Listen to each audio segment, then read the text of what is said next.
이란의 공격력이 생각보다 약했다. 그러니까 미국에 타격을 줄 만큼의 공격력을 이란은 보유하지 못했다라는 분석도 나왔고 그 얘기는 조금 전에 김 편집장께서 말씀해 주셨습니다. 그리고 또 하나 여기 나와 있는 게 이란의 외교장관과 그리고 독일, 프랑스, 영국 외교장관 간의 협상이 무의로 끝나자 공격 감행했다. 이 부분은 어떻게 봐야 되겠습니까? 사실 이제 2주 얘기가 나왔을 때 네. 저는 그런 생각했거든요. 이거 기만이다. 기만이다. 이란을 속이려는 방법 중에 하나다. 일종의 페이크였다. 그리고 사실은 지금 이제 요번 공습에 앞서서 유럽 몇몇 나라들하고 이란하고 지금 회의를 했잖아요. 핵 협상 관련돼서. 근데 트럼프 대통령이 제일 싫어하는 게 그겁니다. 이렇게 다자간이 모여서 얘기하는 걸 가장 싫어해요. 1대1로 만나는 거 좋아하고. 네. 그래서 이제 그리고 이제 6월 13일에 이스라엘이 공습을 했을 때부터 군사적 움직임이 사실 보였어요. 그러니까 이제 이란이 어쩌면 보복 공격을 할 수 있다라고 해서 중동 내에 있는 이 미군들하고 그다음에 이제 미국민들에 대한 소개 작전을 계속했고 그다음에 기존의 중동 기지에 있던 전투기들을 모처로 다 옮겼었어요. 그리고 이제 공중급유기 이번에 이 B2 폭격 같은 경우는 거의 3,000km 넘게 지금 비행을 해서 이란으로 날아갔는데 그런 공중급유기들 준비를 다 해놨었고 다만 이제 토요일 날 갑자기 이제 언론 보도를 나왔었죠. 갑자기 이제 B2 폭격기 여러 대가 이 태평양 쪽으로 날아간다. 그것도 사실 기만이었어요. 그래서 그때는 대부분의 태평양을 통해서 가는 게 아니냐라고 생각했는데 결과적으로 봤을 때 그거는 속임수였고 대서양을 통해서 다 날아갔거든요. 그러니까 그 정도로 트럼프 대통령이 어떻게 보면 이제 그 군 최고 특수권자로서 기만 작전을 정말 잘했다라고 이렇게 생각이 되는 상황입니다. 기만 작전이었다. 김규명 부장관은 어떻게 보셨습니까? 저도 사실 2주간의 시간을 준다라고 했을 때 주말 안에 공격이 이루어질 가능성이 굉장히 높다라고 봤습니다. 그렇군요. 주로 이제 지금 이란과 이스라엘의 전쟁이 격화되면서 이란이 상당히 초긴장 상태에 있지 않습니까? 그렇기 때문에 미군의 공격이 언제 있을지 몰라서 전전긍긍하던 차에 2주라는 시간이 나왔고 구체적인 타임라인과 그리고 이제 협상을 위한 여러 가지 공간을 마련해 주면서 많은 언론들과 특히나 많은 전문가들이 이란에게 조금 숨 돌릴 틈이 생긴 것 아니냐라는 그런 분석이 있었거든요. 그런 분석은 마찬가지로 이란도 그렇게 했을 것이고 그러다 보니까 아까 말씀하신 것처럼 이란의 외무장관이 유럽을 돌면서 이제 협상을 하기 위한 여러 가지 쇼를 한 겁니다. 하지만 사실 그때 그런 회의가 이루어지고 있는 동안에 미국의 공중급유기와 또 미국의 어떤 전략 폭격기들은 이란을 향해 날아가고 있었고요. 그리고 사실 지금 이 시점에서 이란이 미국이 제시한 핵 협상, 이런 평화적인 어떤 여러 가지 회담에 복귀할 가능성은 상당히 낮습니다. 결국 미국 입장에서는 이왕 미국이 시작한 전쟁은 아니지만 이스라엘에 의해서 이란의 핵 공격이라든가 핵 능력이 여러 차례 타격을 입은 마당에 미국이 들어가서 종지부를 찍는 것이 훨씬 더 좋은 그림이 될 것이다.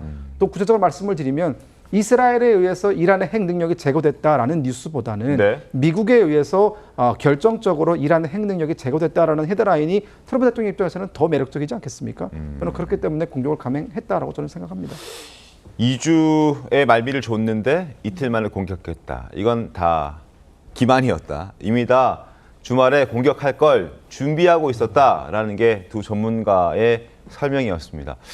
그리고 미국 내에서도 김대영 교수님, 미국 내에서 사실 이렇게 전쟁에 참전한다는 것에 대해서 굉장히 여론이 좋지 않았다라는 것도 미국의 언론 보도를 통해서 확인할 수 있었잖아요. 그것도 한 일종의 기만으로 저희가 봐야 되나요? 그렇습니까? 그건 아니고요. 사실 이제 트럼프 대통령을 지지하는 이제 마가, 메이크 그레이트 아메리카 어게인을 이렇게 지지하는 세력들이 잘 보시면 참전 군인들이 많아요. 그러니까 이제 미국의 이게 가장 뼈아픈 실책이었는데. 아프간전, 이라크전, 특히 아프간전은 미국 역사상 가장 긴 전쟁이었어요. 그러니까 이제 전쟁에 대한 혐오가 상당하죠. 그리고 지금 이제 PTSD를 겪는 그런 군인들도 많고 이런 것 때문에 사실 이제 주저주저 했는데 이번에 보면 이 전통적인 미국의 이제 개입주의자들의 얘기를 들었다는 거예요. 지금 이제 미 트럼프 대통령이 거기다가 사실 이제 미 국방부 장관 같은 경우 어제 이제 브리핑할 때 보면.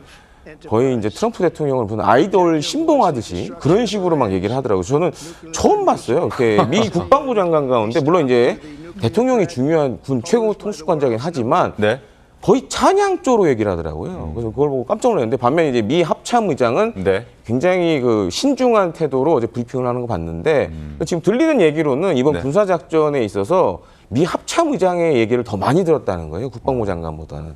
그러니까 어떻게 보면 트럼프 대통령이 이런 개입주의를 이번에 잘 이용했다. 그리고 이제 일기 때를 좀 돌아봐도 네. 트럼프 대통령이 장기적인 군사작전을 원하지는 않습니다. 그러니까 단기적으로 치고 빠지는 식의 군사작전을 선호해요. 그러니까 지금도 아마 좀 그런 의도로 이번에 이란 공습에 나선 것이 아닌가 이렇게 보여집니다. 네. 실제로 벙커버스터를 사용하느냐, 하지 않느냐, 그리고 시간을 얼마나 줄 거냐, 많은 궁금증이 있었는데 주말 사이에 벙커버스터를 12발 이상이나 사용했고 지금 트럼프 대통령의 주장에 따르면 이란의 핵시설은 다 파괴된 상태다라고 이야기를 하고 있습니다. 이란도 가만히 있지 않습니다. 중동에 있는 미군 기지에 대한 보복을 시사했고 그런데 이스라엘에 먼저 미사일 공격을 했습니다. 네. 미국에 대한 공격보다는 이 부분 어떻게 먼저 봐야 되겠습니까? 뭐 이란이 지금 미국한테 공습을 당했지만 네. 지금 만약에 중동에 있는 미군 기지나 이런 데 탄도미사일 쏘기 시작하면 더 큰 역공을 큰 역공도 있지만 반대로 이스라엘의 입장에서는 굉장히 좋은 거죠. 그러니까 이스라엘이 피해를 덜 입으니까. 그리고 어차피 지금 이란의 하늘은 뻥 뚫려 있습니다. 네. 그렇기 때문에 이제 마음 먹은 대로 할 수 있어요. 반면에 이제 만약에 정말 이란이 중동에 있는 이제 미군 기지라던가 네. 이런 데를 떼인다 그러면 이건 또 얘기가 달라져요. 그럼 재차 미국이 또 공습에 나설 수 있어요.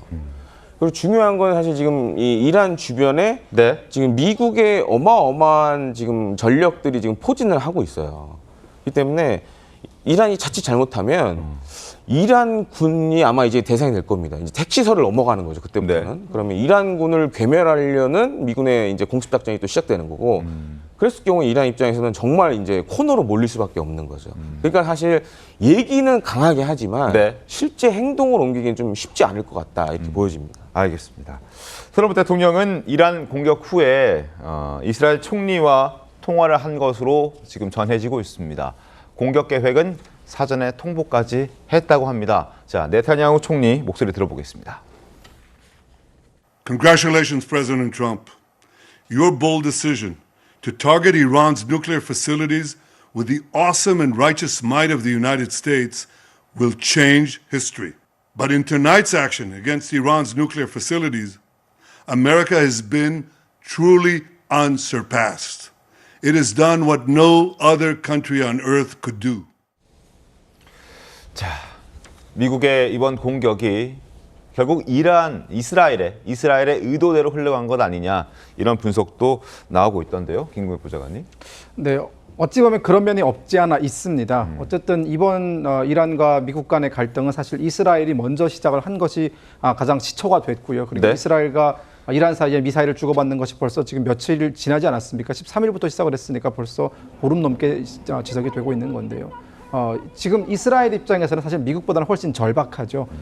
뭐 여러 가지 어떤 정보들을 종합해 봤을 때 이란이 보유하고 있는 플루토늄과 우라늄 농축을 가지고 네. 핵무기를 제조할 수 있다. 즉 보름 안에 핵무기 몇 기 정도를 제조할 수 있다라는 정보를 취득하자마자 이스라엘이 공격에 나섰고요.